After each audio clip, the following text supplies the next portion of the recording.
At dawn, Theodore Ashwood signed his name to a marriage contract he had not yet read, accepted a wife he had never met, and made one wish, the only wish he had allowed himself in 3 years, that whoever the woman waiting at the altar might prove to be, she would not look at him with pity.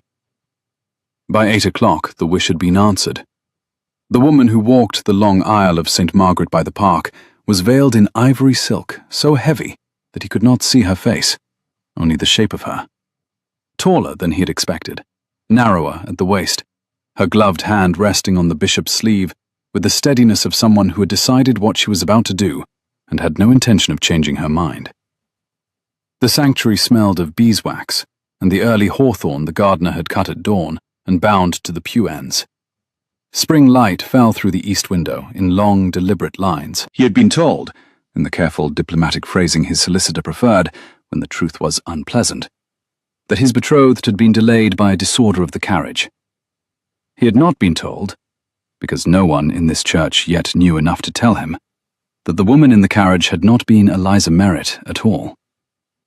The Duke of Ashwood was 28 years old, broad-shouldered, his dark coat tailored to a width across the chest that made the fitting tailor whistle quietly through his teeth, and he held himself the way men do when they have already decided not to feel the next 10 minutes of their lives.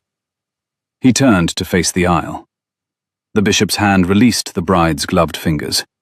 The bride's gloved fingers did not tremble. She stopped beside him. The veil shifted. Through the ivory silk, he caught the first impression of a jaw set very firm, and a mouth that was, against every instruction his pride was issuing, quite extraordinary. "Your Grace," she said. The voice was low, level, and entirely the wrong voice. He did not answer. The bishop, mercifully, had begun. He kept his eyes on the prayer book.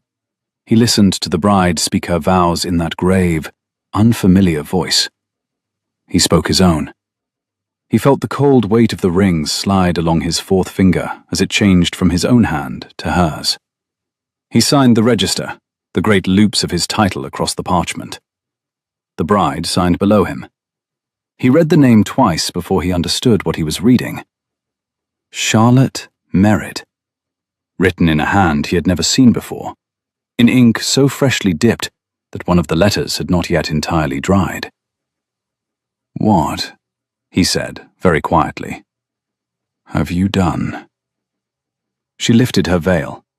The face beneath it was not Eliza's pretty, restless prettiness. It was harder cut, paler, the eyes a clear and arresting grey. The hair had been pinned in a hurry. One strand of pale gold had escaped and was lying against her temple, as if it, too, had not entirely caught up with the morning's events. "I have married you," she said, "and I think, Your Grace, this part of the conversation is best continued elsewhere." The bishop, blinking pleasantly, was already turning to address the assembled witnesses. The witnesses, who included the Duke's solicitor, 2 cousins, a deaf great-aunt, and a man from the Land Commission who had been waiting all week to see Ashwood Park's affairs settled by sundown, applauded politely. The bride placed her hand on the Duke of Ashwood's sleeve. Her fingers were perfectly steady. His were not. "The carriage," she said gently, "is at the south door." He walked her down the aisle of St. Margaret by the Park as a man walks a length of rope above an unfamiliar drop. The hawthorn brushed his shoulder. The bishop beamed. The Land Commissioner inclined his head in approval. Outside, the morning had ripened into the kind of warm, glittering spring that promised everything and explained nothing. The carriage door closed behind them with a sound that, to Theodore Ashwood, ended one life and began another. And he did not know yet, none of them knew yet, which of the two was the one he had wished for. The carriage wheels caught the cobbles outside the lich gate, rocked once, and settled into the long pull northward up the village street. Through the small window, the morning unrolled itself. The white frontage of the inn, the brewer's cart already loading, the baker's boy with his tray balanced on the flat of his head, the spire of St. Margaret by the Park receding behind them in the bright spring air. The hedges on the far side of the village were full of nesting birds. The lambs in the upper paddock were calling. Beyond the orchard, the wide, low pastures of the Asherwood home farm ran south to the Lime Avenue and the great house. None of it noticed that anything in particular had occurred. She arranged her veil across her lap as if it were ordinary cloth. He waited for the carriage to begin moving. It began moving. "You will explain yourself," he said. "I will," she said, "but not in the next 5 minutes. In the next 5 minutes, you must arrive at Ashwood Park looking like a man whose wedding has not been derailed. The Land Commissioner is in the carriage behind us, Your Grace, and his report goes to London tomorrow morning. If he sees you uncertain, he will write the report his cousin has been begging him to write." He was silent for a long moment. "Where," he said finally, "is Eliza?" "By now," said the woman who was apparently his wife, "I should think she is somewhere on the road to Dover. She left her note on the dressing table at 5:30. "With whom?" "With her music master. She has been planning it, I think, since November. She did not, in fact, intend to marry you. She intended for someone to marry you in her place. I happen to be that someone." He absorbed this. The carriage rocked over the gatepost stones. Through the small window he could see the Land Commissioner's vehicle keeping discreet pace behind. "And the someone," he said, "would be?" "Charlotte Merritt, her cousin. I lived in her father's house from the time I was 15, when my own father, Captain Merritt, could no longer afford a London season for either of his daughters, and Eliza's father offered to take me in. I've known Eliza since we were children. I am, you may have noticed, considerably less decorative than she is." "You are also," he said, "considerably less the woman I asked for." "Yes," she said, with a small, dry inclination of her head. "I imagine I am. I will not pretend that this is what was promised to you. It is, however, what has actually occurred. And, Your Grace, when one finds one's house on fire, one does not first inquire whether the rain is the rain one specifically requested." She had clear, level eyes, and a way of speaking that landed each word the way a competent woman places a teacup, exactly where she meant it, with no more force than necessary. He found that he could not quite keep his composure for a full second after she finished a sentence. "My estate," he said, "depended on that contract." "I know." "My tenants depended on that contract." "I know." The carriage settled into its long northward pull. The morning country slid past the small window in successive frames, a stand of beech in new coppery leaf, a flock of clean-washed sheep moving slowly across a chalk hillside, a pond the colour of new pewter with a single heron standing in it, a field of winter wheat that had risen, in the past warm fortnight, to the height of a man's knee. The great, cushioned door beside Theodore's elbow held him steady through the small bumps. The new gold band on his fourth finger caught the light at every turn of the carriage and surprised him each time, as if it had been placed there by a stranger. Somewhere behind, the Land Commissioner's vehicle rattled discreetly. Somewhere ahead, his own house. Between the two, on the seat opposite, the woman who had married him sat very still in her ivory silk, and breathed quietly, and waited. "You have," he said carefully, "involved yourself in something whose consequences you cannot possibly understand." She turned to look at him fully for the first time. The grey eyes were not angry. They were exact. "Your Grace," she said, "I have spent the past 3 days reading the contract you signed this morning. I read it twice. I copied the schedule of your debts. I drew up, in my own hand, in the ledger book I found on the desk in your solicitor's anteroom, a 6-month plan for resolving the Brackmore lien before it triggers. I am, on a great many subjects, ignorant. On this particular subject, I am not." "Why?" he said, after a silence. "Did you do it?" She did not look away, but she did not answer. "I will have an answer," he said. "You will have several answers, in time," she said. "You will not have all of them this morning. This morning you will have a wife, a manageable scandal, and the Land Commissioner's report. That is, I think, more than most men receive from a single day's work. The carriage turned out of the village road and onto the long gravel drive of Asherwood Park. Beyond the lime avenue, the great house rose grey and stately against the glittering spring sky. He had ridden up this drive 10,000 times in his life. He had never ridden up it married before. She glanced once at the house. Her composure flickered for the fraction of a second. Not pity, not awe. Something quieter and more difficult. And then resettled. "Your Grace," she said, "if it would help, you might consider this. I did not steal anything from you that you had been promised. I stole an opportunity to fail. You are still very much in danger of failing. I have simply made certain you fail with company." He looked at her. She had a face that, in any other circumstance, he would have wished to look at again, at a slightly slower pace. "Charlotte," he said, the first time he said the name.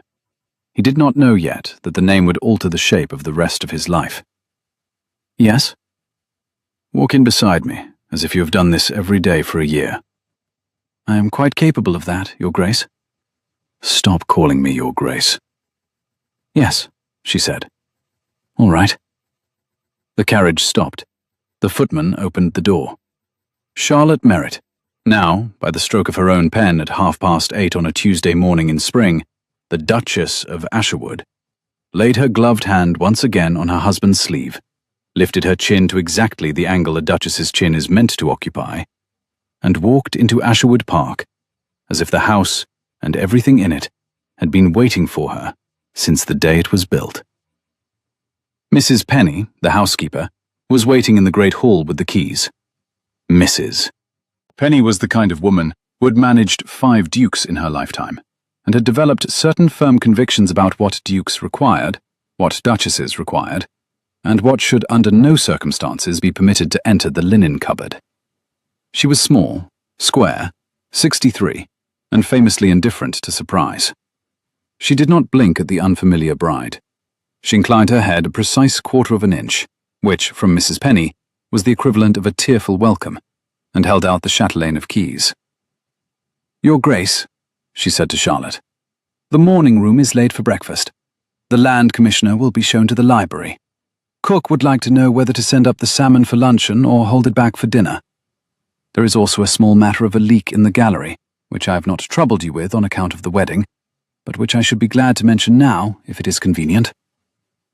Charlotte accepted the keys without flinching. Theodore watched her test the weight of them in her palm. The brass cool, the iron heavy, the small enamelled fob bearing the Asherwood crest worn pale by 100 years of housekeeper's fingers. And then close her hand around them, as if she had carried such a weight all her life. "It is convenient, Mrs. Penny," she said. "Send up the salmon. The leak in the gallery may wait until after luncheon. I shall look at it with you myself." "Yes, Your Grace." "And Mrs. Penny?" "Your Grace?" "My trunk will arrive by the 10:30 coach. Please put it in the smaller chamber of the south wing, not the Duchess's apartments. The smaller chamber." There was a pause.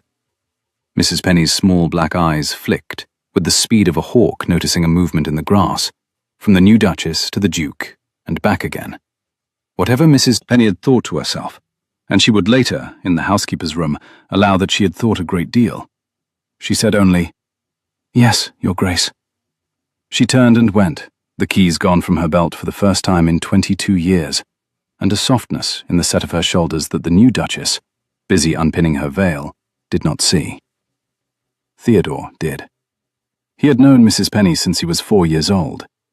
Mrs. Penny's shoulders did not soften for nothing. "The smaller chamber," he said, when they were alone in the morning room. "I am not yet your wife in any sense that requires the Duchess's apartments, Your Grace." "Stop calling me Your Grace." "Theodore," she said, testing it the way a woman might test the temperature of bath water. "It does not yet sit, but I shall arrive at it." The Land Commissioner was admitted to the library at 10. Charlotte sat at the Duke's right hand. She poured the coffee. She answered, before Theodore could open his mouth, 3 quick technical questions about the harvest forecast for Ashwood's South Fields. She did so accurately. The land commissioner, an elderly gentleman with a habit of polishing his spectacles whenever he was surprised, polished them 3 times in 20 minutes. He left at 11:30 a satisfied man. The report he wrote that evening, in the inn at Pulborough, described the Duchess of Ashwood as a young woman of considerable composure and a marked grasp of her husband's affairs, and recommended no further investigation. Theodore stood at the window, watching the commissioner's carriage rattle away down the drive. Charlotte stood at the breakfast table, picking up the scattered papers as if she had been doing it for a decade. He said her name. She answered without looking up from the scattered papers, as if she had been answering to it for a year rather than a quarter of an hour. He observed then that she had known the harvest figures exactly to the bushel, and asked her how. She said, simply, that she had read the bailiff's report at 3 o'clock that morning in the room where she dressed. The bailiff had left a copy on Eliza's writing desk. Eliza, of course, had not read it. He repeated the time of the morning back to her. He did not entirely believe it. "Theodore," she said, almost gently, looking up at last, "I was about to marry a stranger and step into the management of an estate that 24 hours from now might not exist. I was not, in the circumstances, especially sleepy." He stared at her. She did not look at him. She straightened the papers, set them in a neat pile, weighted them with a small brass paperweight in the shape of a hare, and turned for the door. "I shall go now," she said, "to look at Mrs. Penny's leak in the gallery. There is, I expect, much for both of us to do." She paused at the door. "Theodore." "Yes." "I am sorry that the woman you wished for did not come to your altar this morning. I am sorrier than I can yet tell you. But I will not be sorry tomorrow, and I will not be sorry the day after that, because tomorrow Ashwood Park will still be standing, and the day after that your tenants will still have roofs. I cannot give you what you wished for. I can give you what you actually require. Whether you find that an acceptable substitute is, of course, for you to decide."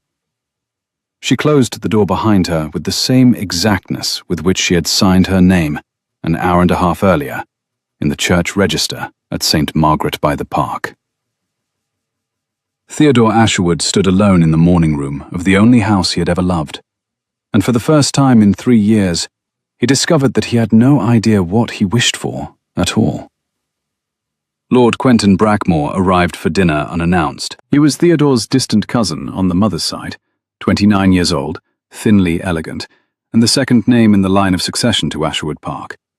He had ridden over in the soft spring evening with a posy of late primroses, an engraved congratulations card he had had printed 3 weeks in advance, and the unhurried air of a man who has put a great deal of money into a horse he intends very shortly to win. He was beautiful in the way of men who have spent a great deal on tailoring, and a great deal more on never appearing to.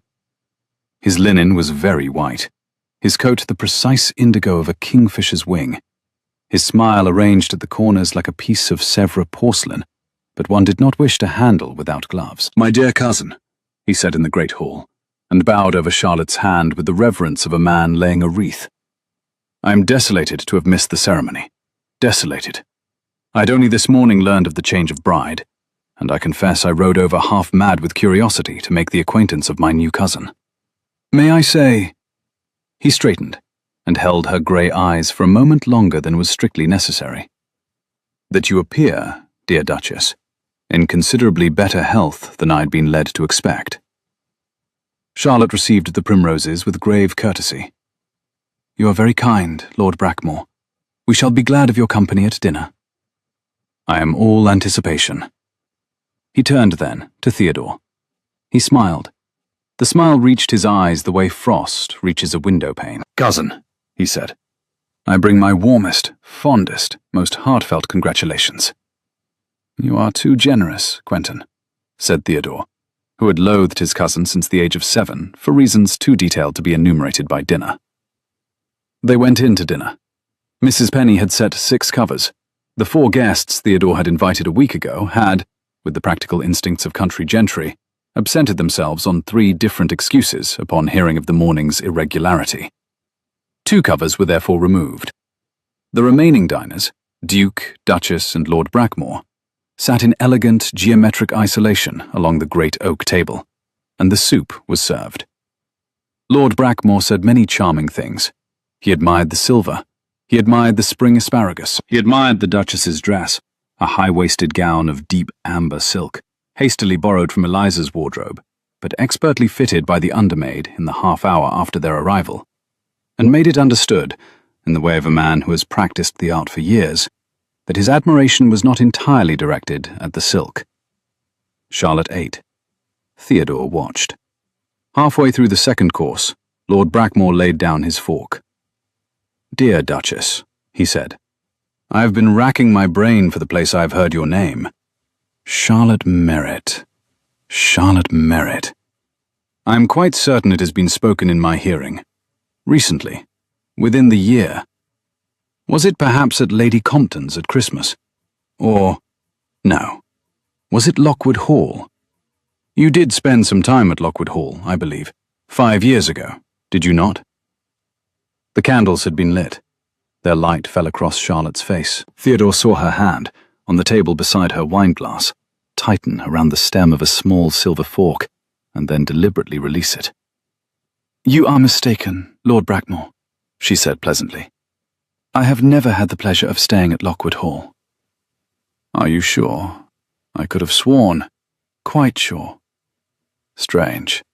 The mind plays tricks. Forgive me." He smiled. "I shall remember, sooner or later. I have an unforgiving memory for names." Theodore looked at his wife. His wife looked at her plate. After dinner, Lord Brackmore took his leave with extravagant warmth, kissed Charlotte's hand, declined the bed Theodore felt obliged to offer him, and rode away into the soft spring dusk on his beautiful, expensive horse, whistling an air that Theodore had not heard for 5 years, and could not, at the moment, place. Theodore closed the door of the great hall himself. He stood for a long moment with his hand on the iron latch. Then he went to find his wife. She was in the gallery, on her knees, with a candle in one hand and a cloth in the other, examining a stain on the floorboards beneath the leak Mrs. Penny had reported. The long gallery at Ashwood Park ran the full length of the western front, 68 feet of pale oak floor, 18 tall, north-facing windows, and the silent assembly of dukes and duchesses, whose painted faces had presided over the household since the reign of George I. By candlelight, in the late spring evening, the gallery was at its most secret. The portraits, half lit by the single flame Charlotte had carried up from the staircase landing, watched the new Duchess work with the painted impassiveness of people who had seen many young women kneel on this floor, and would, in due course, see many more. The leak above had soaked through 3 boards. The pewter dish into which the rain dropped, drop by drop, gave back a small, clean, musical sound at intervals of almost exactly 4 seconds. Through the long windows, the homewood, dark against a thinning sky, showed the first powdery stars. The candle burned steadily.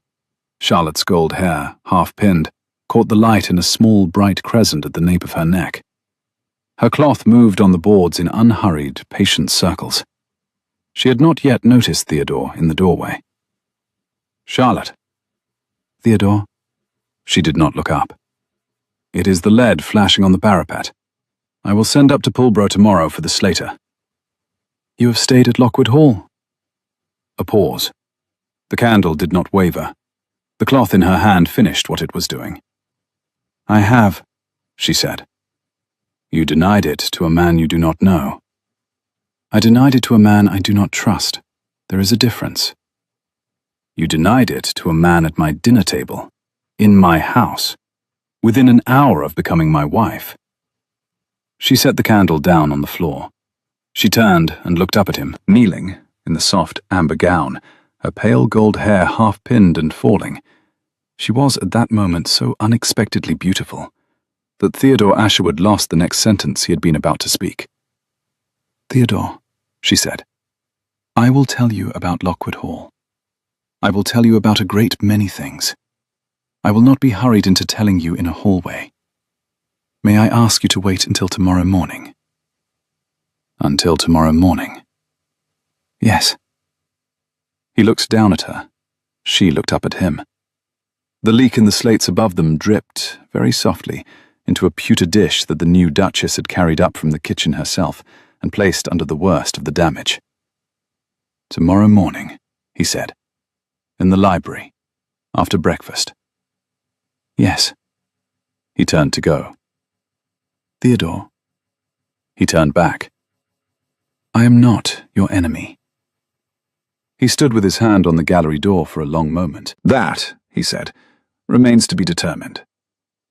He left her in the gallery with the candle, and the cloth and the dish that caught the rain, and went down to his study to drink one glass of brandy and stare at the unsigned letter from the Brackmore Leanholders that had been sitting on his desk for 11 days. He did not read it. He had read it many times. He turned instead to a small drawer he had not opened for 5 years, and from it took out a single faded card, on which was written, in a hand he had once known very well, "To His Grace the Duke of Asherwood, in remembrance of one September afternoon at Lockwood. C.M." He read it 3 times. He folded the card very carefully and put it back in the drawer. He went to bed in the Duke's apartments. Charlotte slept, presumably in the smaller chamber of the south wing. The dower house lay dark across the lawn under a thin spring moon. Somewhere in the home wood an owl called twice, quite slowly, and was answered by another further off. He did not sleep for a long while. The Duke's apartments at Ashwood Park had been hung, 3 generations earlier, with a heavy ivory damask that had faded in patches to the colour of old cream, and the canopy of the great bed bore at its centre a small embroidered acorn that he had counted, as a boy, every summer night his mother had brought him in to wish his father good night. He counted it again, now. He thought about a card in a drawer. He thought about a voice in an orangery he had not allowed himself to remember. He thought, more than he wished to, about a hand he had touched in the lane, and the small, loose strand of pale gold hair that had caught on the back of his thumb. The owl called once more. He turned over. In the morning the gardener would cut more hawthorn, and the leak in the slates would be assessed, and a duke would discover that his memory was either better or worse than he had believed, and he could not yet say which. The library was full of light when she came in. She had changed into a morning dress of clear pale green, the colour of the first leaves on the limes outside the window. Her hair had been pinned more carefully this time. Her eyes were the same level grey, the same exact grey, that Theodore had been carrying behind his eyelids since the candle in the gallery the night before. He stood at the window. He turned when she entered. He did not invite her to sit. "You will explain Lockwood Hall," he said. "I will," she said. "I will also, with your permission, explain rather more than that." She crossed the room and stood beside the window, in the early sun, at a sufficient distance from him that the conversation could be held in level voices. "I was 21 years old," she said. "My father, Captain Merritt, had retired upon a small pension. He had no son. He had 2 daughters and a niece, myself, for whom no provision could be afforded. A friend of my father, a Mrs. Vaughan Pell, took me into her household at Lockwood Hall as a companion to her elderly mother. I went there in May. I left at the end of September. 5 years ago. 5 years ago. At the end of September. Yes." He waited. She did not look away. "You were there for 2 days," she said. "You came in a riding party from the Cotswolds. You stayed Friday and Saturday. You left Sunday. On the Saturday afternoon, I had been sent to the orangery to find a particular book that Mrs. Vaughan Pell's mother could not eat her supper without. You were standing in the orangery with your back to the door, looking at a lemon tree as if it had personally insulted you. I asked you whether you would prefer me to come back later. And you said no. You said you were considering whether to write to your father about a debt of conscience you had incurred at Cambridge, and could not, with honour, leave unpaid. You did not know who I was. I did not introduce myself. You spoke for perhaps 20 minutes. I do not believe you intended to. You did not know me. I did not know you. We had between us only that one afternoon, in the orangery at Lockwood, when you needed someone to listen to you, and I was, by accident, that someone. She paused. I have remembered every word of it. You have not, I think, remembered that it occurred at all. The library at Ashwood Park was a long room of pale oak panelling, 3 tall south-facing windows, and walls lined to the ceiling with the books a previous duke had collected on the architecture of Italian villas, the husbandry of sheep, and the management of inherited debt. The early sun, falling through the center window, lay across the carpet in 3 long, warm rectangles. A small porcelain dish on the table between them held 2 pressed primroses Mrs. Penny had brought out the previous afternoon. Outside, a robin was working its careful way along the gravel walk. Further off, a horse in the home paddock whinnied once, and was answered by another. The first leaves on the limes against the window had begun, in the night, to come into their true color. The whole room smelled of wax polish, last winter's wood smoke, and the cool, clean air of a window that had been opened, for the first time that year, an hour before. He said nothing for a moment. "Charlotte," he said. "I remembered it last night." She closed her eyes for the briefest moment. When she opened them, they were wet and entirely composed. "I sent you a card," she said. "After, with my initials, C.M. I did not put my full name. I did not expect a reply. I did not receive one. I did not blame you for not replying. You were a stranger. I was less than a stranger. I sent it because I did not wish to forget what it had felt like to be—" She did not finish the sentence. "To be—" "Spoken to," she said, "as though I were a person." The sun moved a little. The pale green of her gown caught it.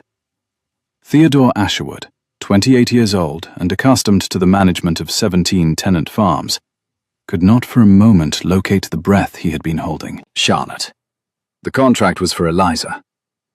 "Yes. You stepped into Eliza's place because of an afternoon in an orangery 5 years ago." "No," she said.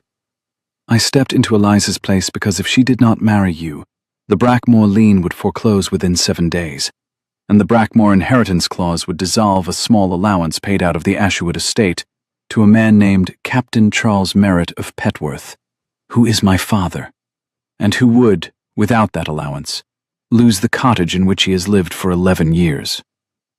I stepped into Eliza's place because if Asherwood Park went to Quentin Brackmore, my father would be in the workhouse by Michaelmas. I had Sunday morning, when Eliza's note was found, to decide whether to let that happen. I decided not to." A pause. "The orangery," she said, "made it easier to sign my name. It did not make me sign it." He looked at her. He looked at the green leaves on the limes outside the window, just beginning to come into their first true color.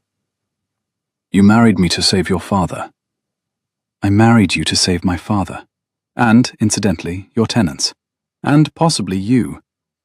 I will not pretend the orangery had nothing to do with it. It would be a lie. I am not in the habit of lying except when a Lord Brackmore invites me to confess a connection between us at a dinner table within his hearing." He knew about Lockwood. "He has been making inquiries. For weeks, I think. He cannot be permitted to know that I knew you before yesterday. He will use it. He will use it in any way he can. It must be, between us, a secret. It will be. Thank you." She did not move. He did not move. The library smelled of leather and beeswax, and the faint, sweet greenness of cut hawthorn that Mrs. Penny, with infallible instinct, had set in a brown jug on the mantelpiece. "I owe you an apology," he said. "For what?" "For not replying to your card. You did not know who I was." "That is not the apology I owe you." She did not, this time, answer. He saw her lips part very slightly and then close again. He saw the small, tight movement at her throat as she swallowed. "Charlotte, he said. "Will you walk with me, after breakfast, down to the Dower House? I should like to show you what we are about to ask the architect to do." "Yes," she said. "I should be glad of the walk." Outside the library window, the gardener was in the lime avenue, bareheaded, picking the new green into his basket. The sky over the southern downs was a clear, expectant blue.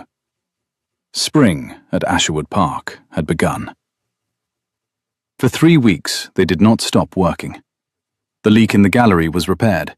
The Brackmore lien was rescheduled, painfully, in 3 meetings with 3 solicitors, 2 of whom Charlotte was on first-name terms with by the end of the first hour. The Dower House, empty since Theodore's mother had left it for the Great House 20 years ago, its garden a tangle of bramble and ivy, was opened, swept, surveyed, and entered into the family ledger as the next of the estate's rebuilding projects. Charlotte and Theodore walked out to it every morning, in the slow, widening warmth of the spring, and stood among the weeds discussing the shape of the garden it was to become. They did not touch. They had not touched in any way that mattered since the carriage door had closed behind them on the morning of the wedding. They worked, side by side, and slept in separate chambers, and learned each other's habits as people learned the route of a daily walk. The way Theodore drank his coffee black and standing up. The way Charlotte ate breakfast with a book open beside her and read 3 sentences between each bite. The way he came in from a tenant visit with mud halfway up his boots. And the way she came down from the gallery with brick dust on the hem of her gown and never seemed to mind.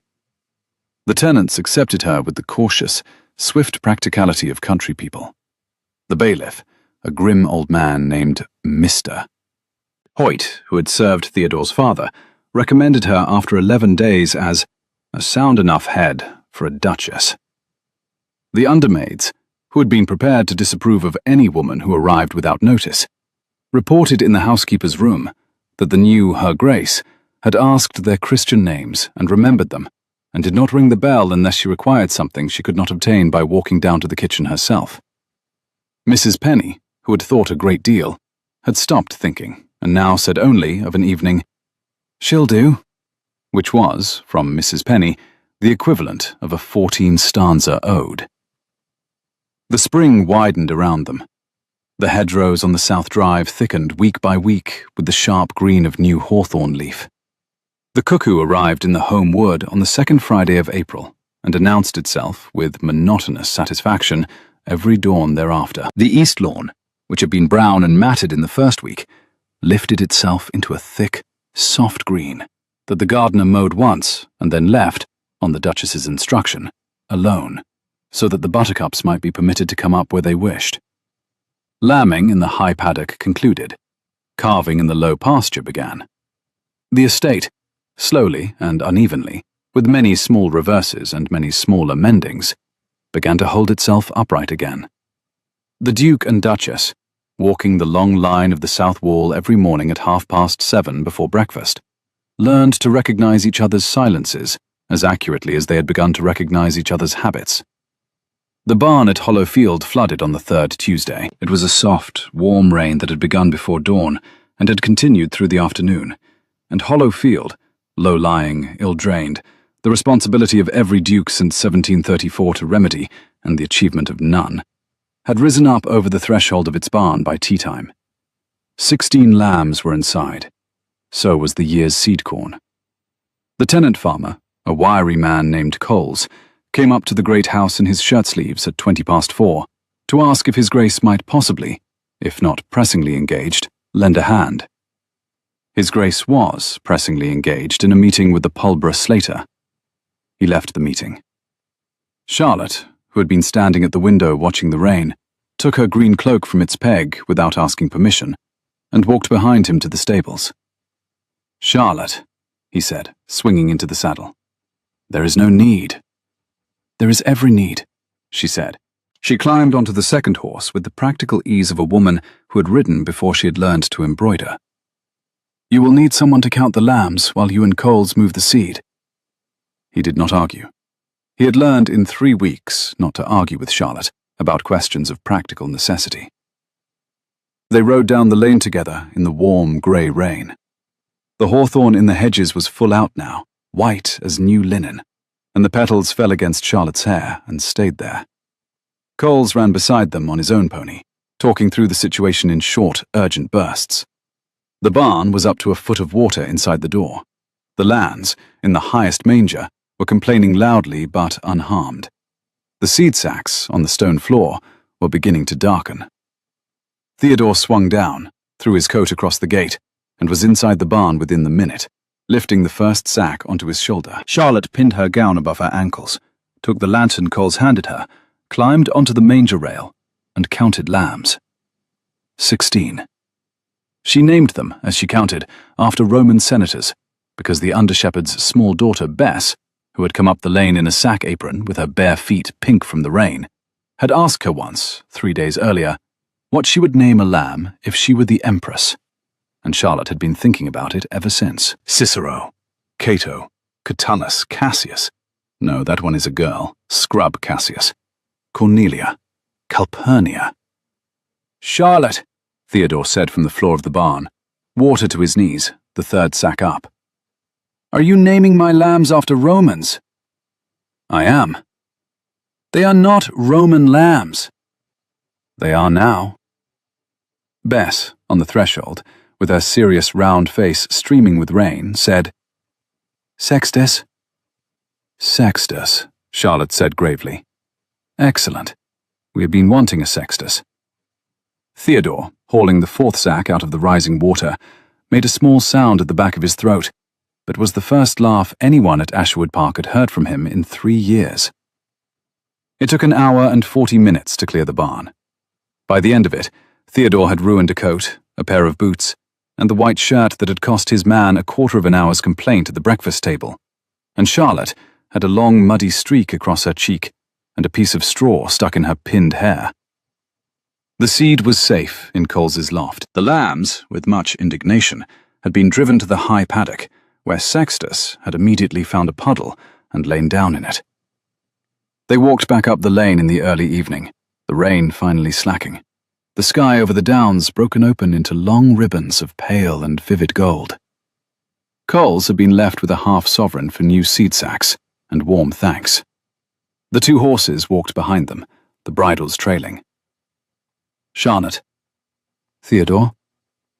You have straw in your hair. I am aware. I shall remove it when I reach a mirror. May I? She stopped walking. He took the piece of straw from her hair. His knuckles brushed her temple. The gold strand that had escaped its pin 5 seconds before. She had pinned and repinned that strand a dozen times in 3 weeks, caught on the back of his thumb. He did not at once draw his hand back. She did not at once step away. They stood in the lane in the slackening rain. The hawthorn in the hedge above them was so heavy with flower that the smallest movement spilled white petals onto her shoulder and his sleeve. She breathed once. He breathed once. Neither spoke.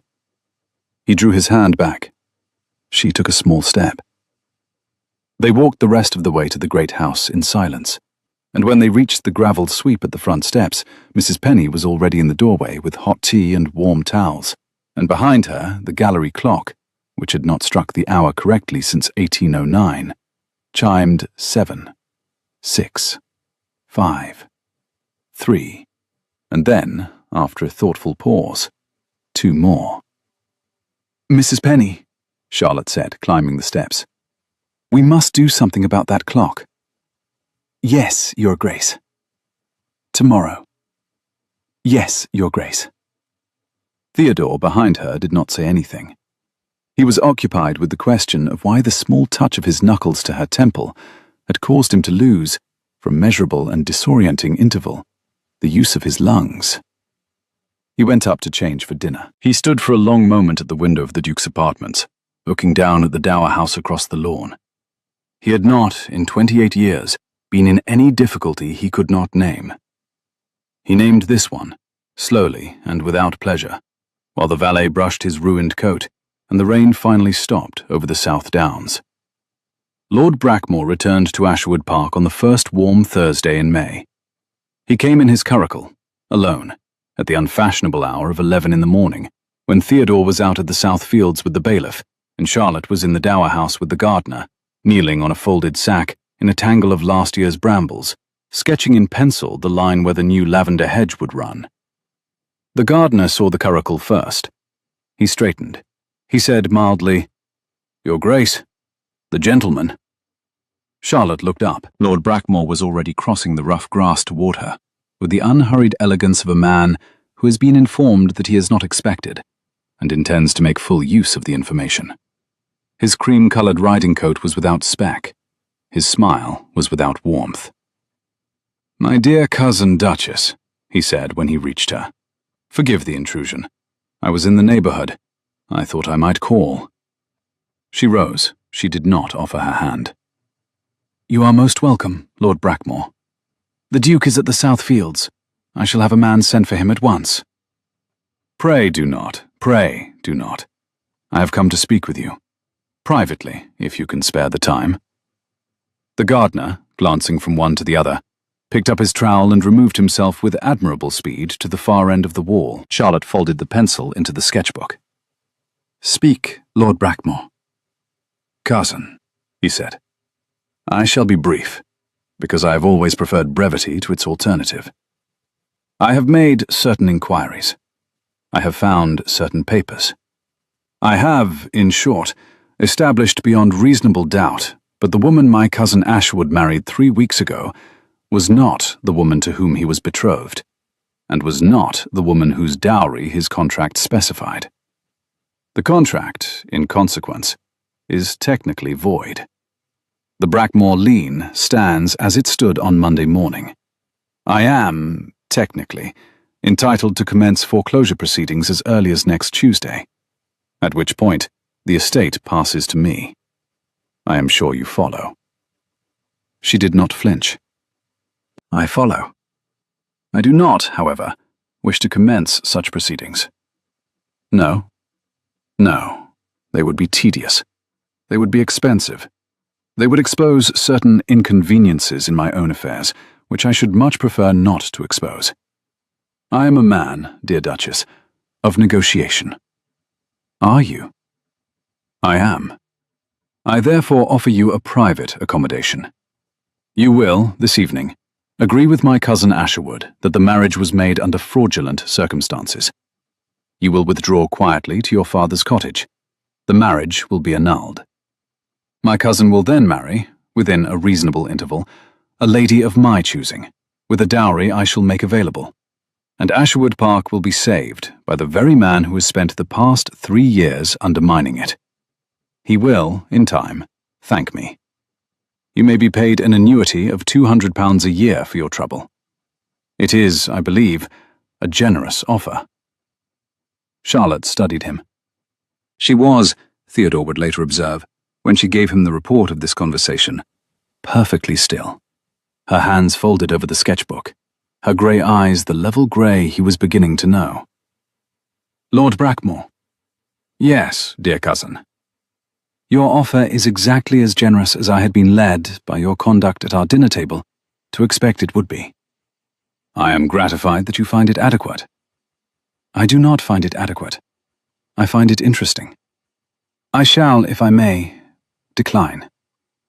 The smile froze. "You decline?" "I decline. I shall mention this conversation to my husband at luncheon. I shall mention it to our solicitor on Monday. I shall mention it, should you continue to make inquiries about my person and my history, to the magistrate at Petworth, who has been my father's friend for 16 years. I shall not be paid £200. I shall not withdraw. I shall not, I think, be married off again to suit your purposes. You may try the foreclosure. You will find that the lien, as I think you know perfectly well, requires a court hearing that cannot reasonably be summoned before September. Between this morning and September, a great many things may happen." "Cousin." "Yes?" "I do not advise you to make an enemy of me." "Lord Brackmore," she said, "you have been my enemy since the moment you understood that I was not Eliza. I have not made you anything. I have merely declined the privilege of being purchased." There was a pause. "You will regret this," he said, "possibly. I am, however, accustomed to regret. It is one of the more reliable sentiments. Good morning." He bowed. The bow was not a polite one. He turned.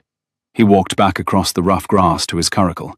The gardener, watching from the far wall, expectorated thoughtfully into the brambles. The horses departed at a smart trot. Charlotte did not immediately sit down. She stood among the weeds of the Dower House garden in her clear, pale green morning dress, the pencil still in her hand, and looked at the line where the lavender hedge would, in time, grow. The line wavered slightly. She corrected it on the page. She had not, until that moment, allowed herself to consider that she might in fact lose. She considered it now, briefly, and then put it away. The wall behind her was warm with May sunlight, and the rough mortar pressed faintly against her shoulder blades through the thin, pale green muslin of her gown. From beyond the wall, she could hear the murmur of the home wood, the soft, early summer continuo of wood pigeons in the high branches, and the small, dry clatter of the gardener's trowel reaching for stones in the brambles. A chaffinch, somewhere very near, sang its short, repeated phrase 3 times and was answered distantly by another. Above the south gable of the Dower House, where the new lead flashing caught the noon light, a swallow turned twice and was gone.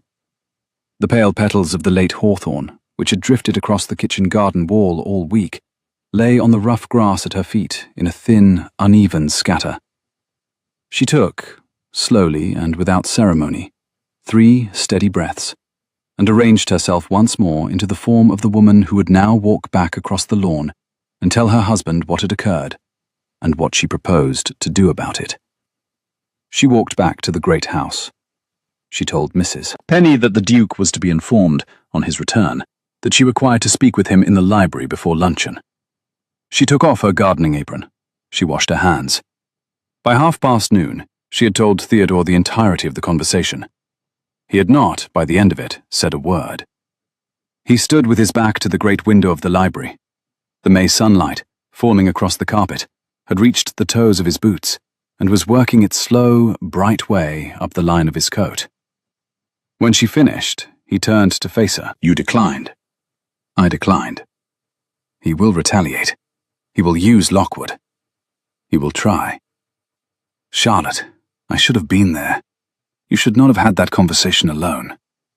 "I was not alone. The gardener was 20 feet away. He has known my father for 9 years. He would have come had I called." "That is not what I meant."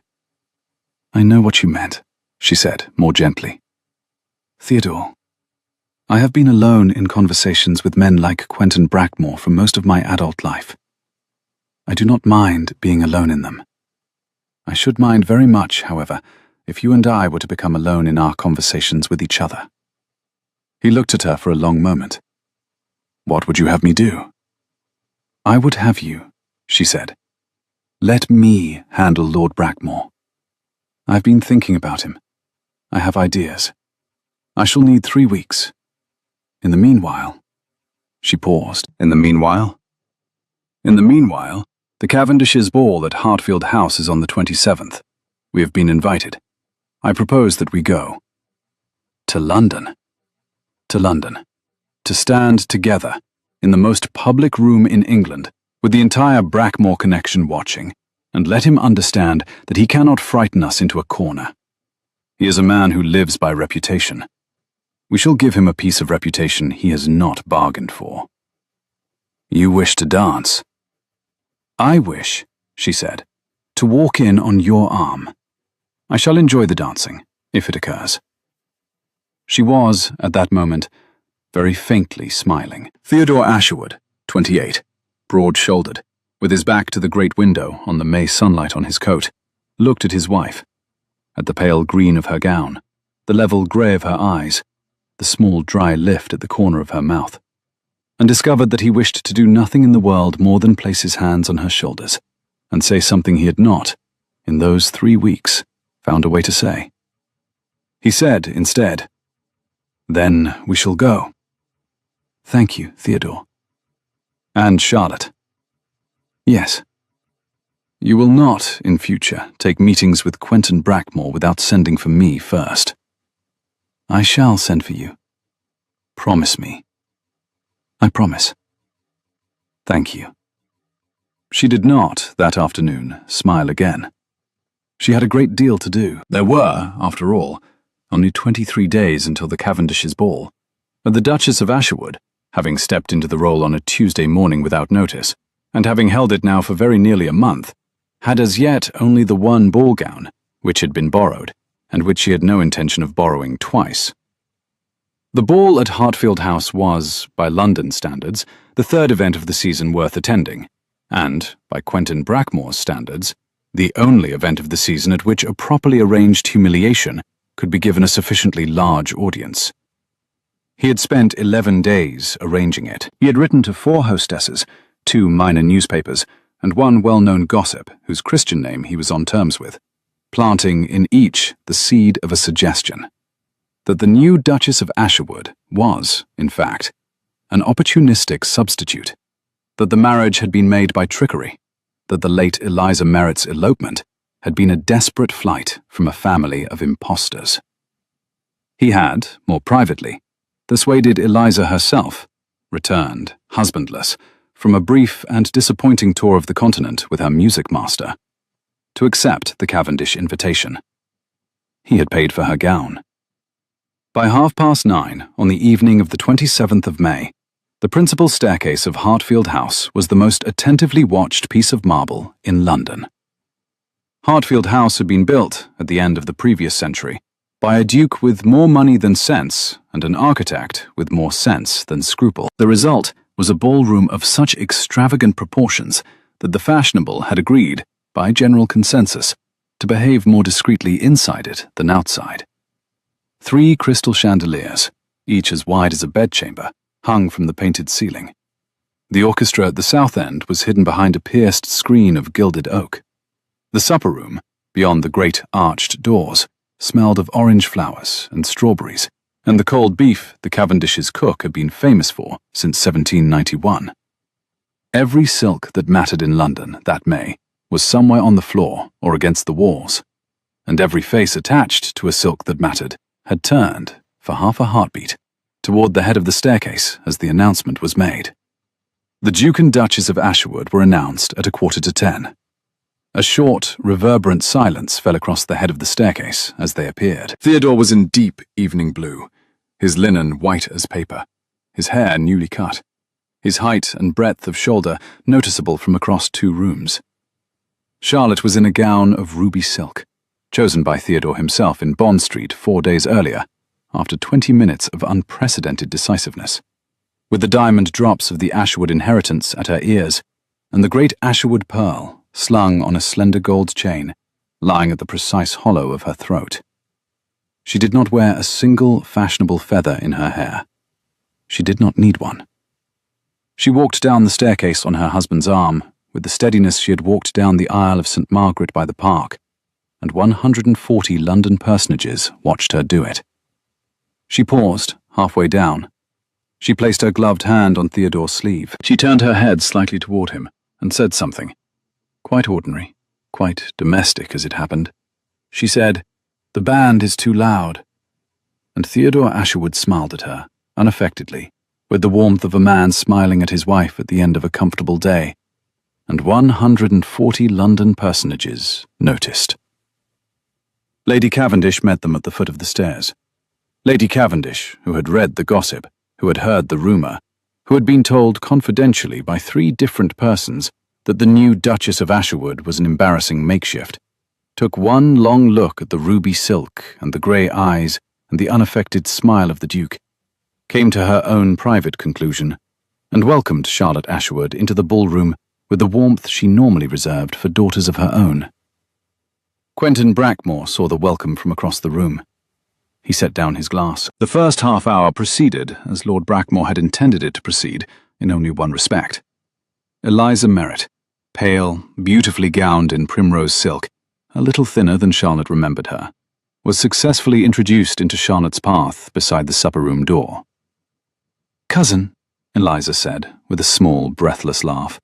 "Cousin, how extraordinary to see you here. How very—" "Eliza, you look so well. Is this Asherwood pearl? Yes? I had thought it would be locked away." I had thought— Eliza, Charlotte said gently, you are speaking very fast. Take a breath. It is good to see you. I should have written. I was unforgivably busy. Will you walk in to supper with me?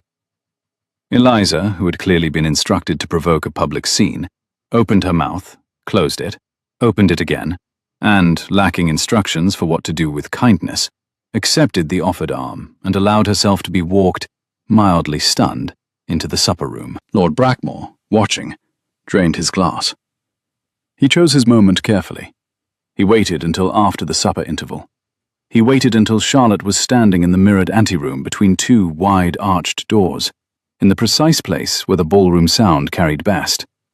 He waited until she was alone, Theodore 3 steps off, in conversation with the Earl of Pulborough, and then he came forward, smiling, with 2 friends, and made his bow.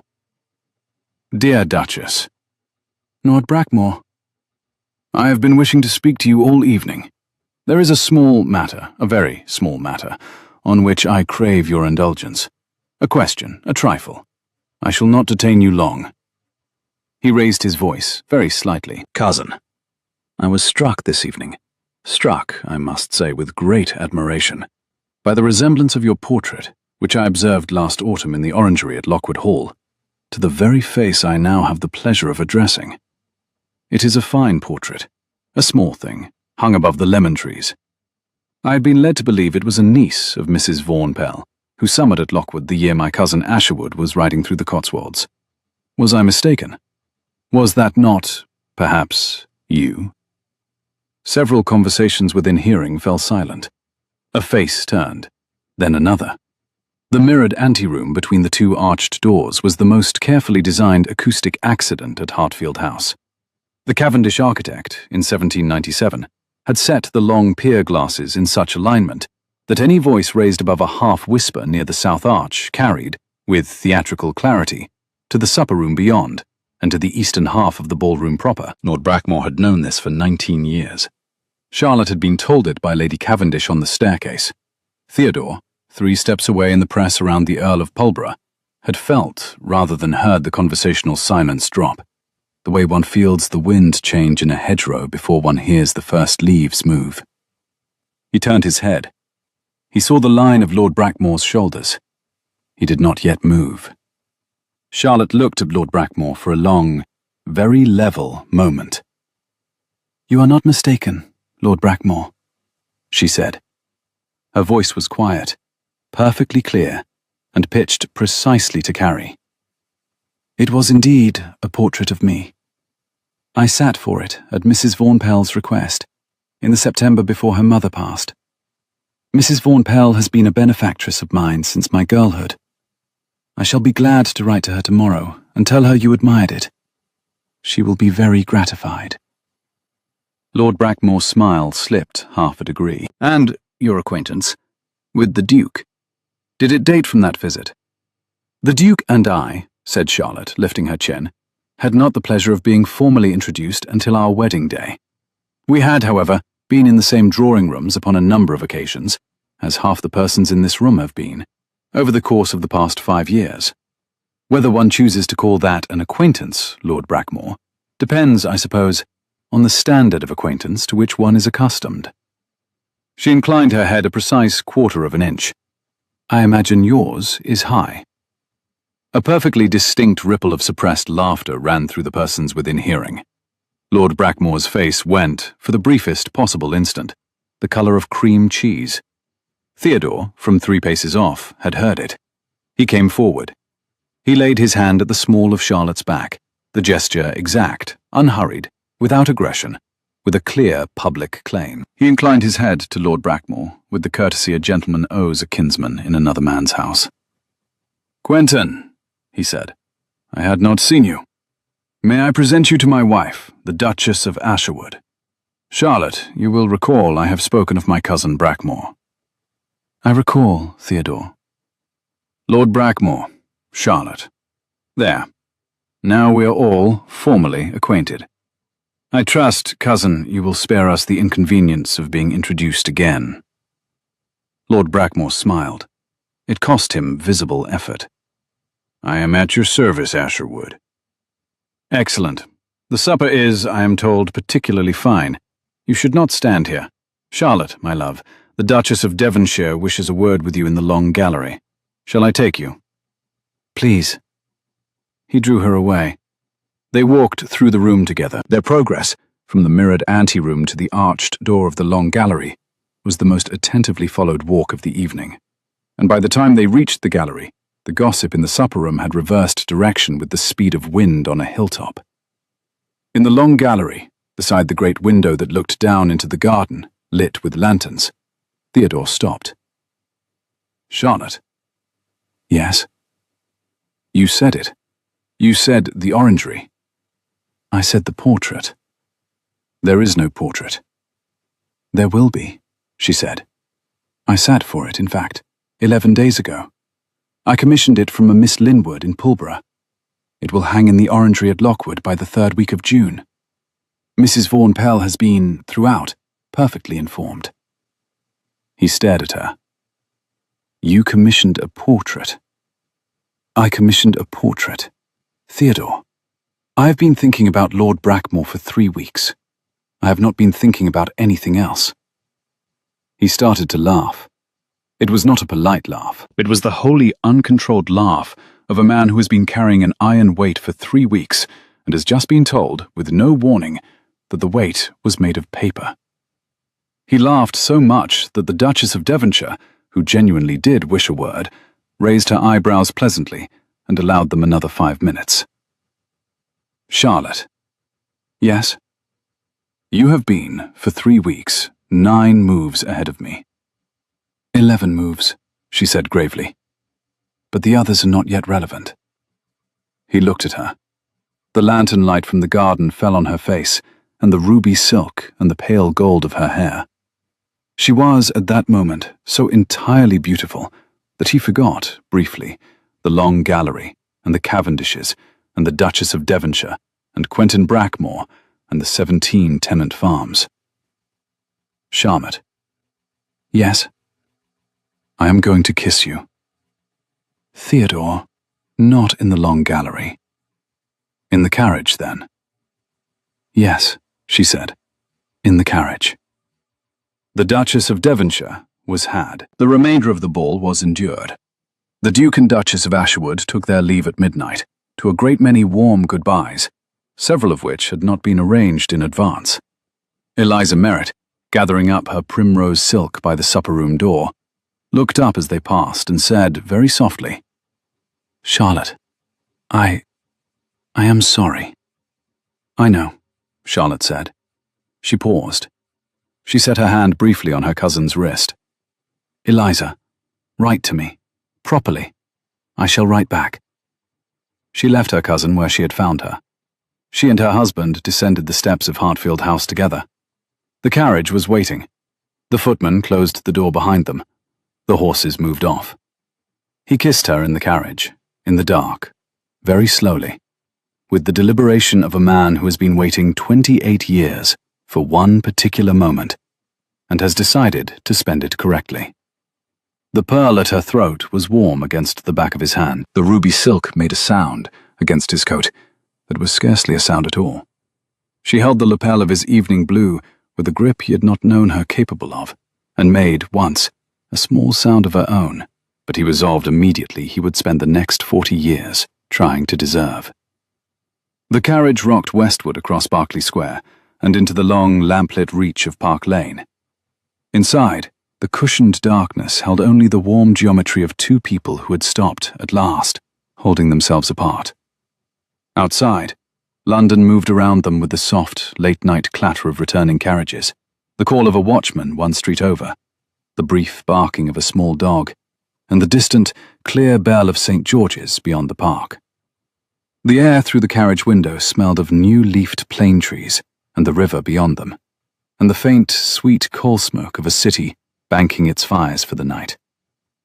The carriage turned out of Berkeley Square. The London streets were full of light and quiet movement.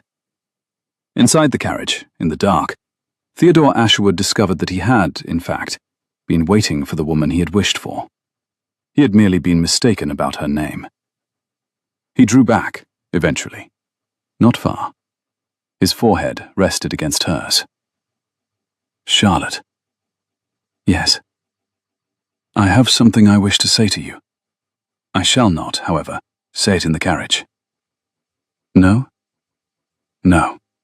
I shall say it at home, in daylight, in the Dower House garden, with 3 months of building accounts in front of us and the gardener within shouting distance. I should like, when I say it to you, to be standing beside the lavender hedge that has not yet grown. Theodore. Yes. That is, I think, the most sensible romantic plan you have so far proposed. I am, occasionally, sensible. You are improving. He laughed again, more quietly. The carriage rolled on through London. They did not speak for a long time. Spring lay across the city, in soft, warm air, and at 3 o'clock in the morning, the Duke of Ashwood handed his Duchess down from the carriage at the front steps of his townhouse, and Mrs. Penny, who had travelled with them to London for the purpose of preserving propriety, and whose firm convictions had been audibly tried by the late hour, opened the door without comment, which was, from Mrs. Penny, an act of pure indulgence. They left London the morning after the ball, in the same blue travelling carriage in which Charlotte had arrived as a bride 7 weeks earlier, and rolled south through the long, warm, late-spring countryside towards Sussex. The hedges along the post road had thickened from the white hawthorn of April into the deeper greens of late May. The elder was beginning to flower at the verges. Small rivers, where the road crossed them, ran low and bright between banks already heavy with cow parsley. They stopped, as they had on the outward journey, at the inn at Cookfield to change horses. This time, the landlord came out himself to bow, having read in the morning's paper that the Duke and Duchess of Ashwood had been received with great warmth at the Cavendishes on the previous night, and the landlord's daughter brought a small jug of cowslips to the carriage door, which Charlotte received with a grave courtesy that the daughter would talk of for many years. They reached Ashwood Park at 4 in the afternoon. Mrs. Penny was on the gravel sweep with the keys. Mr. Hoyt was in the great hall with the week's accounts. The lambing returns from the high paddock were on the Duke's desk. The lavender plants in the Dower House garden had grown, in their absence, by a finger's breadth. Charlotte walked down to look at them before she changed her travelling dress, and Theodore, at the parlour window, watched her go. The first weeks of June at Ashwood passed quietly. The roses on the south wall came out. The orchard set its first true fruit. The seed Coles had saved from the flooded barn went into a small experimental plot at the corner of Hollow Field, and grew, against expectation, faster than the seed in the unflooded fields. The tenants completed the last of the spring repairs. The slates above the gallery, after their long century of neglect, held silent against 4 warm rains in succession. Lord Brackmore's last move came, with a kind of grim inevitability, on the morning of the 14th of June. It came in the form of a sealed packet, delivered to the great house at Ashwood Park by a clerk in a black coat, addressed jointly to the Duke of Ashwood and to the Lord Chancellor's office in London. It contained, as Theodore, breaking the seal, had expected it to contain, a notice of the Brackmore lienholder's intention to commence forfeiture proceedings on the 4th of July, on the grounds that the marriage contract, executed on the morning of the 8th of April, had been performed under conditions of material misrepresentation.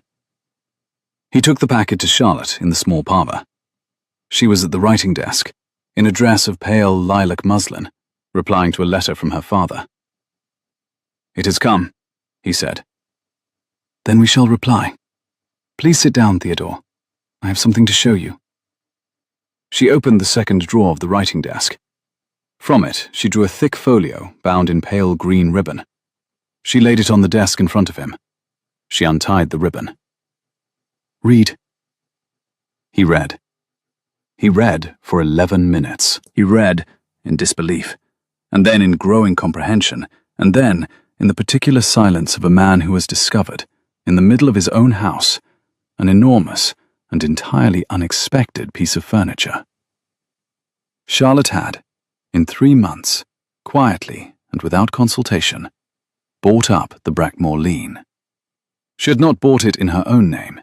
She had bought it through 3 separate intermediaries in the city, the second of whom was a Mr. Vaughan Pell of Lombard Street, the late Mrs. Vaughan Pell's son, who had a long memory, a private fondness for Charlotte Merritt, and a healthy contempt for Lord Quentin Brackmore, using, for the first instalment, a small inheritance her mother had left in trust, and, for the subsequent instalments, the entirety of her quarterly allowance from the Asherwood estate, augmented by a private loan from Mrs. Vaughan Pell against the security of her own future income. She had been, since the morning after the wedding, the actual holder of 3/4 of the debt against which Lord Brackmore proposed to foreclose.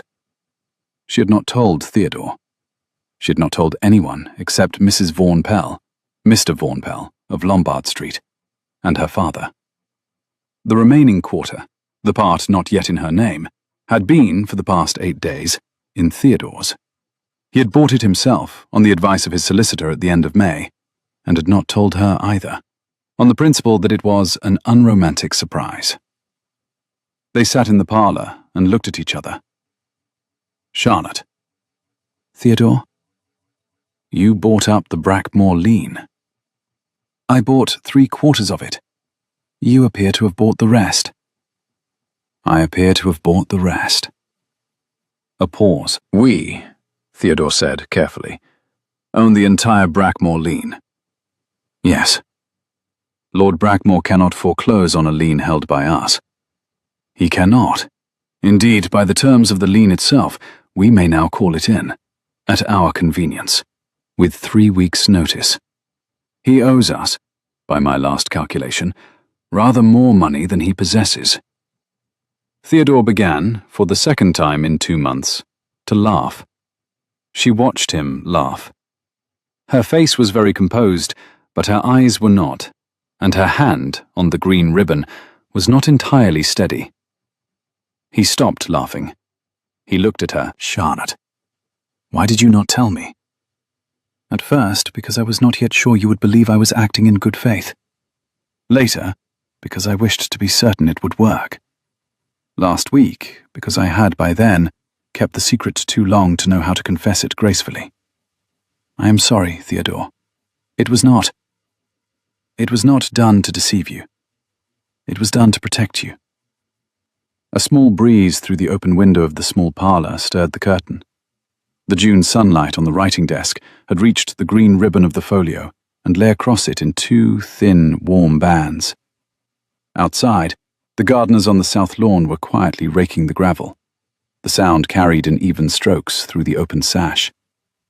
The lily of the valley, in the small porcelain bowl on the corner of the desk, smelled clean and faintly bridal. Somewhere in the kitchen wing, a clock chimed once for the half-hour and was answered, 3 rooms away, by the great gallery clock, which had not yet been mended, and which struck 5 and 3, and then, as if remembering the hour at last, 2 more. You used your inheritance. I used my inheritance. And your allowance. And my allowance. And a loan from Mrs. Vaughan Pell. Yes. Charlotte. Yes. I should like very much to thank you. I do not have, at the moment, the right words for it. Shall we walk down to the Dower House garden? Yes, she said. I should like that very much. They walked down together in the warm, bright light of a June morning. The lavender hedge that had been planned, sketched, and ordered in April was now in the ground. It had not yet flowered. It was the height, as yet, of 2 cupped hands. The jasmine over the south wall, planted the same week, was beginning to throw out the first long green tendrils. The Dower House door, freshly painted, had been hung that morning. The chimney smoked, very gently, against the soft June sky. Mrs. Penny had ordered a kettle put on the hob inside, on the grounds that one never knew. Theodore stopped beside the line of small lavender plants. He took both Charlotte's hands. Charlotte Merritt Asherwood, he said. I came to my altar in April with a contract I had not read, and a wish I have only just understood. I wished for someone who would not look at me with pity. I have been given, instead, a wife who has saved my estate, organized my tenants, charmed my housekeeper, dispatched my cousin, and married me a second time today by a private deed of confidence I shall not, in this lifetime, repay. I shall do my best. Will you let me try? Theodore. Yes. You have not yet said it. What? The thing one is supposed to say in such moments. A bee, drawn by the new lavender, traced a slow, tentative arc above the small green plants and decided, after an investigative pass, to accept their existence. The June sky above the Dower House garden was the soft, true blue of a Sussex morning that would, by noon, have warmed to something deeper. Mrs. Penny's kettle, on the hob inside, made the small, soft sound a kettle makes in the half-hour before the boil. The gravel of the path was warm through the thin sole of Charlotte's slipper. Theodore could feel the pulse at his own throat against the high, white stock of his collar. Somewhere up the lawn, a dog barked once, and was answered by a pheasant in the home wood, and was then, with great firmness, hushed. Charlotte, I love you, most foolishly, with the whole of my unsuitable, slow, stubborn heart. I have loved you, I think, since the morning of the wedding, when you put your hand on my sleeve in the carriage and said the words, manageable scandal, as if they were an item on a grocer's list. I shall love you in September, when the harvest is brought in. I shall love you in November, when the hedges are cut. I shall love you in February, when the rain comes through the roof again, as it inevitably will. I shall love you, with very great pleasure, every spring from this one forward, for as many springs as we are given.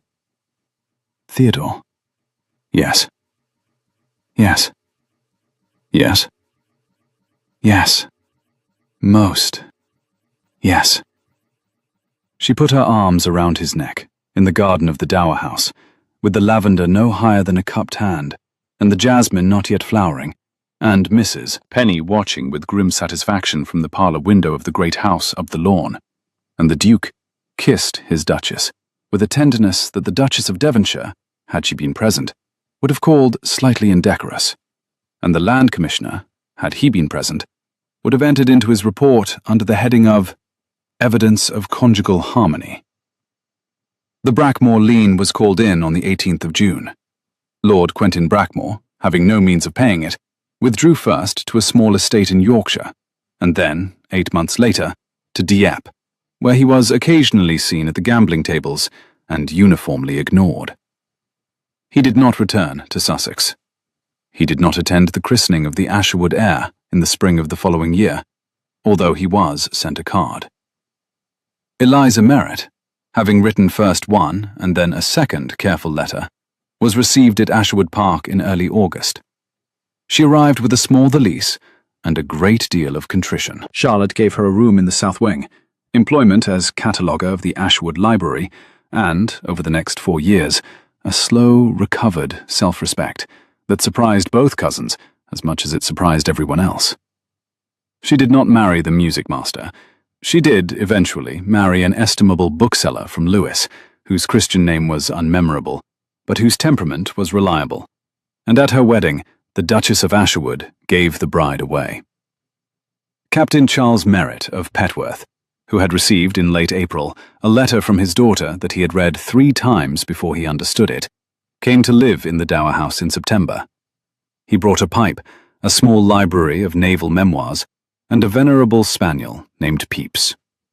He proved, to Mrs. Penny's mild astonishment, to be the most agreeable houseguest the Asherwood estate had received in 40 years. He took, with great satisfaction, to teaching his grandson, when the grandson arrived, to identify the constellations from the Dower House garden in winter. The Dower House garden flowered for the first time in late July. The lavender came up in 2 long blue waves. The jasmine, which had been tentative until midsummer, threw itself across the south wall in a pale, fragrant cascade, and stayed there. Bess from Hollow Field, 10 years old by then, and the under-shepherd's chief assistant, was given the responsibility of cutting the lavender for the housekeeper on the first Thursday of every August, and discharged it with great solemnity for the remaining 16 years of her childhood and adolescence. The summer at Asherwood Park, in that first year of the new Duchess, settled into a rhythm of shared work and slow private intimacies that the household had not seen since the old Duke's young days. The hay was brought in across the south fields under a high blue sky in the second week of July. The orchard was thinned in late August. The bees, established in 3 new straw hives along the kitchen garden wall, surprised everyone by yielding a small quantity of pale clover honey before September. The dower house, by the end of the long, warm month, smelled inside of new paint and old beeswax and the cut lavender that Bess had brought up in armfuls.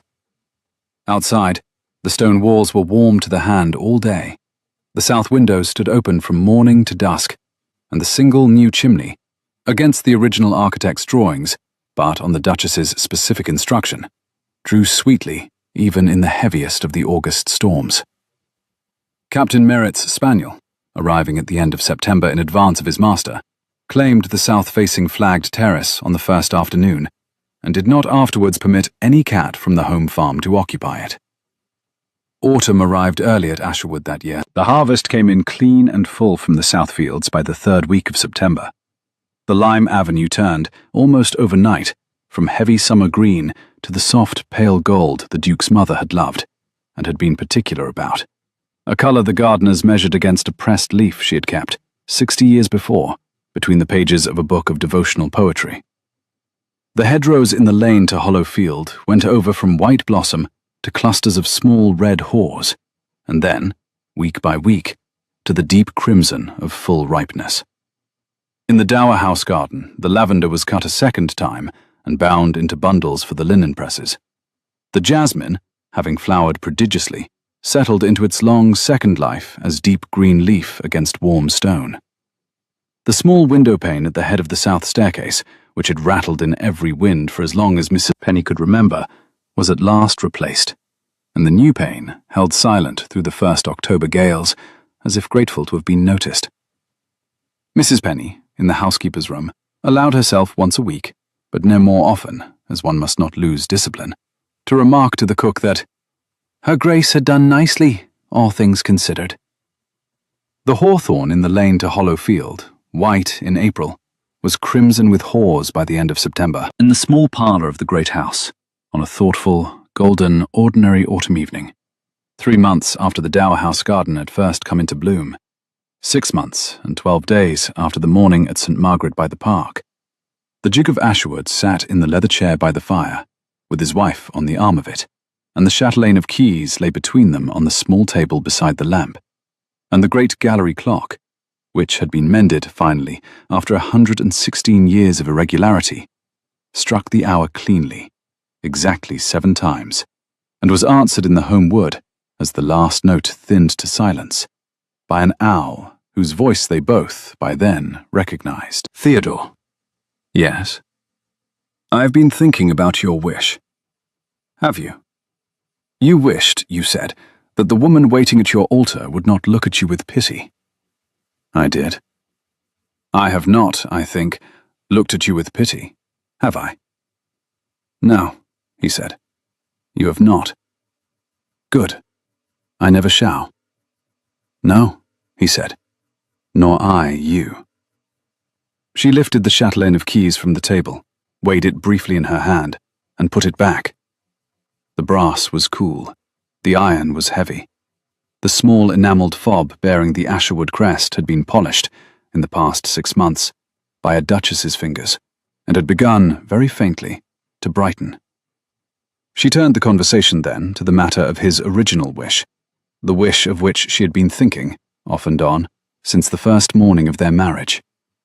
It had not, she said quietly, been the wrong wish. It had simply been a wish that had taken the unusual route of being answered by an entirely different woman than he had imagined. He thought about that for some time. Perhaps, he answered at last, it had been the right wish all along. He had merely been mistaken about who it was for. She inclined her head. He rested his hand briefly over hers on the arm of the chair. Neither of them spoke for the better part of a minute. The fire settled a second time. The clock did not, this time, strike. The fire settled. The lamp burned low.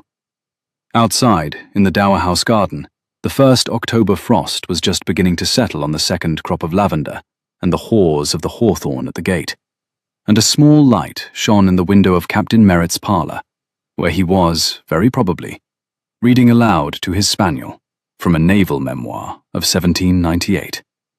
In the gallery upstairs, the new slates held against the autumn rain that was, in its turn, just beginning to come on. The fire in the small parlour shifted again, the lamplight on the chatelaine of keys threw the small enamelled fob into low relief.